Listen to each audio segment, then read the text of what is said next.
October 29.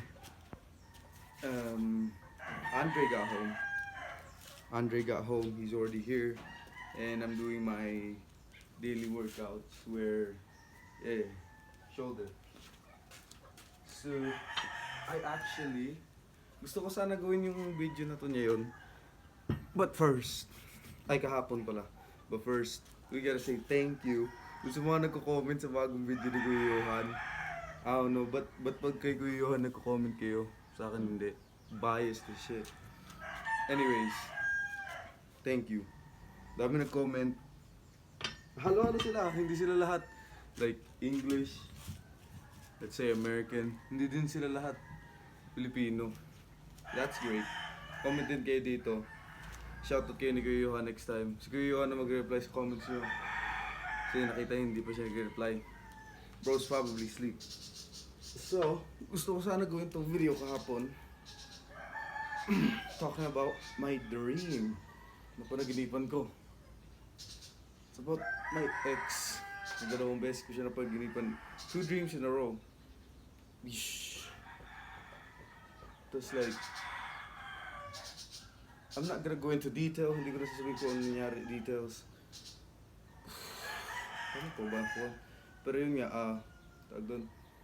Paginipan ko siya 2 nights in a row. And pagka-uwi ni Andre yesterday, kahapon, balitaan ko, she went back with him. Yung dati niyang ex before me. Crazy. So yeah. So may panaginip na naman about hair. I searched it up. Search ako about sa buhok. It's about freedom o kaya guiding someone. So I don't know what that might mean. Yeah. Pangit pala ng lighting against the light.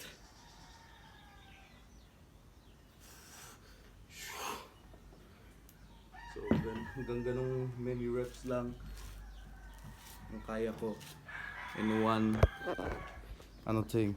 If you're wondering, yun sa kabigat 8 baliktad para 6.8 kg. Yeah. Ano po ba? Thank you for subscribing. Ano na kami? Half a quarter, 25 subscribers. Keep subscribing. Wala pa kaming long form video katulad nito. I'm trying to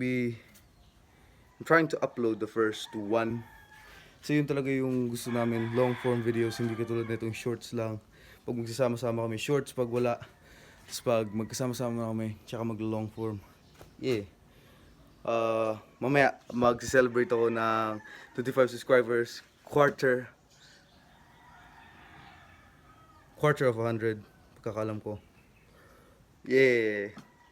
Mamaya din, video ko na 100. Let's go!